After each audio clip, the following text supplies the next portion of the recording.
Hello, everyone. It's really, really nice to meet you all. My name is Johanna, and I'm a researcher in economics. And one question that I'm very interested in my work is the opportunities that people have to pursue their goals and dreams in their lives. So if you all take a second and quickly try to picture in your minds what your own goals are for your own future.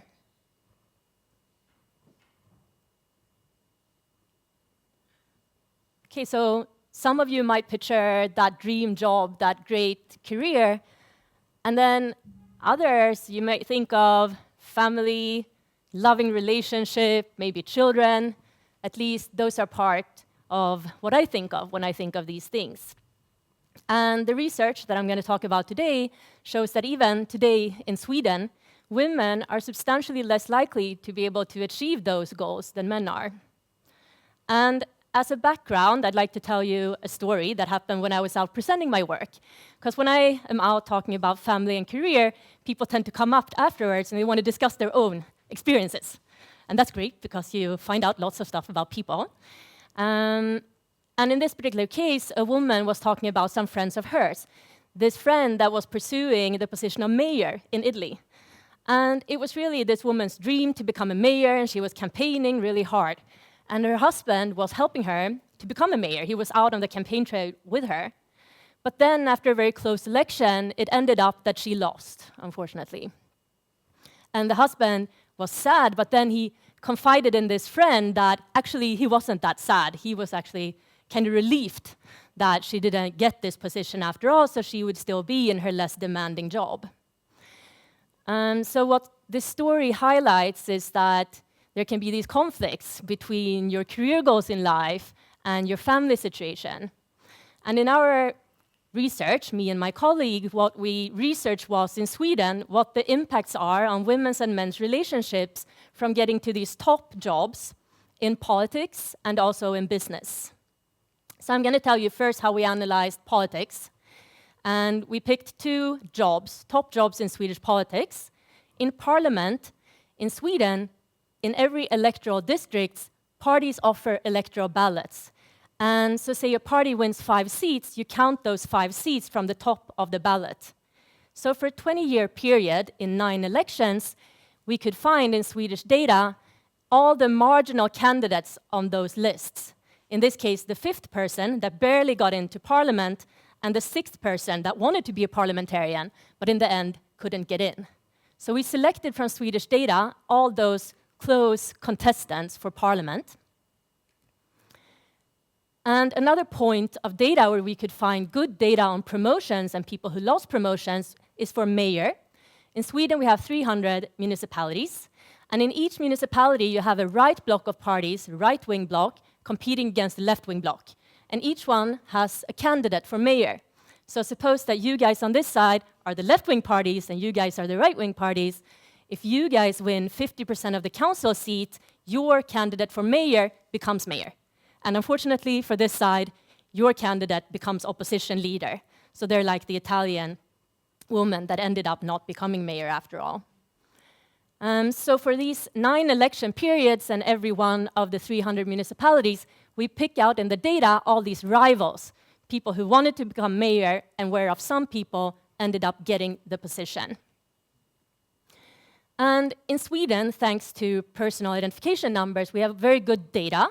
And we know for everyone in this data set precisely if they were married or divorced in each individual year. And we also know many other background variables about these people. So using this data, we can go 4 years prior in time to when this election happened, and we can compare the women who lost to the women who won. And we can compare many variables, and here is just an example. The women who were promoted are very similar in these variables to the women who were not promoted. They are similar age, they're similarly likely to have children, they have been married for a similar length of time, and make a similar amount of money.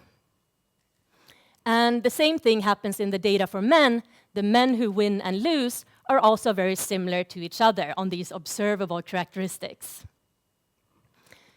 Okay, so keeping in mind that these people are very similar to each other, the winner and the losers, we can then go 4 years back in time, before each one of these elections, and we can plot in the graph the probability to remain married. So we take all these candidates, and we restrict the data to the people who are married 4 years prior to the election. This is 70% of the men and 60% of the women. So this figure starts the countdown on the horizontal axis to the election, -4 years, -3 years, and the line starts at 1, because by construction, 100% of the people in the data are married. And then each year, a certain number of relationships fall apart, so we see a declining trend in the proportion that remain married to their partner. And in this figure, these gray lines right now, they show the development in the probability to remain married for people who did not get the promotion. And the promotion happens here at this black line, and then year 1 is the first year on the job, etc. Okay, so now we're going to look at the development for men who did get the promotion. Okay, so when I add the line for men, you can hardly see it because it perfectly overlaps with the line for men who lost the promotion. So there's really no difference here in the probability to remain married for men. But when we examined women who got the promotion, it was clear that leading up to the election, there was no difference between the winning and losing candidates, but immediately, once the women who make up the black line, who were promoted to these top jobs in politics, once they get promoted, they start divorcing at a much faster rate. They actually divorce twice as fast as the control group. And 4 years into the job, when we're at time point 4, there's a 7 percentage point difference in the divorce rate of these two groups. Okay, so here we have women who on average have invested about 20 years in this relationship, and it seems like they are giving it up as they get this promotion. So another sector that we looked at was the private sector, promotions to CEO in private firms. And in private firms, we unfortunately don't know who applied for the position but lost, so we can only compare men and women who were promoted. So this graph here shows the probability to remain married for people who became CEO in Swedish firms with more than 100 employees and who were previously an employee in that firm. So they were promoted from working in the firm to being the leader of the firm. And this is a development over time for men. And if we compare it to women who started this position in time point 1, again, we saw the same pattern that once women get this promotion, they start divorcing at a much faster rate than the men who got this promotion. So this could seem like I'm delivering some bad news here, and when we saw these results too, we were quite surprised, and we wanted to know what was causing this divorce effect among women.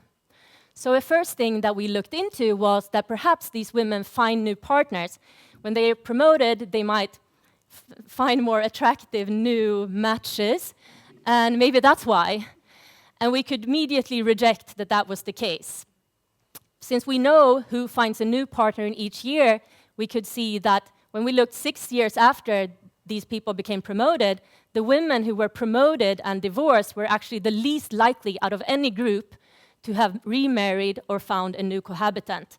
So it clearly didn't seem like they were divorcing because they were finding new and better men around.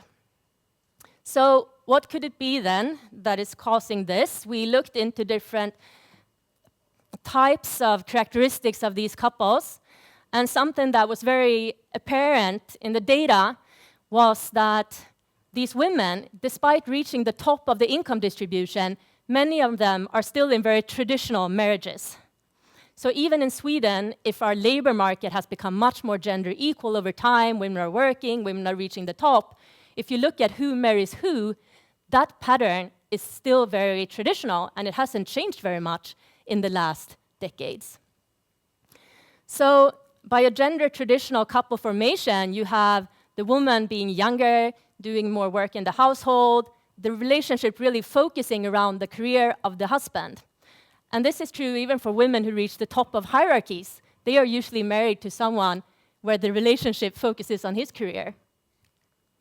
So looking at the politicians, one good measure of the gender equality in the couple is to look at the age gap between the two people. Because when people are married to someone who is more equal to their own age, usually they split other things more equal as well. So this shows the distribution of those age gaps for politicians.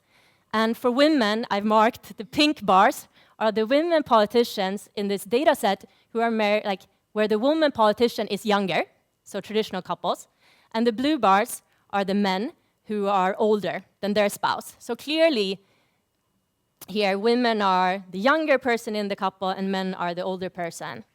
But for women, we can split these couples into more or less equal. So we redid our entire divorce analysis on couples that are closer in age and those that are where she is more like younger than him by a greater margin. So what we found was clearly that when the couple is more equal with a smaller age gap, we didn't see any divorce effect, or a very small divorce effect at least. But in these couples where the woman was much younger than the husband, that's where we could see an even larger divorce effect than the baseline. And we can divide the data into more measures of an equal couple, for example, how you split parental leave. So here, these politician men, they didn't take that much parental leave, so we had to be generous with our definition of a gender equal couple. So defining a gender equal couple as the husband doing 10% or more of parental leave, even so, in those couples where you were splitting more equally, we didn't see any divorce impact for women who were promoted compared to women who were not promoted. There was just a 0.2% margin instead of a 7% percentage point margin that I talked about before. But in the relationships that were more unequal, where women did the most of the parental leave, there was again that big impact of the promotion on divorce. So even if we think of like when people form their couple, of course, they're in love and everything, and this is the match that they want.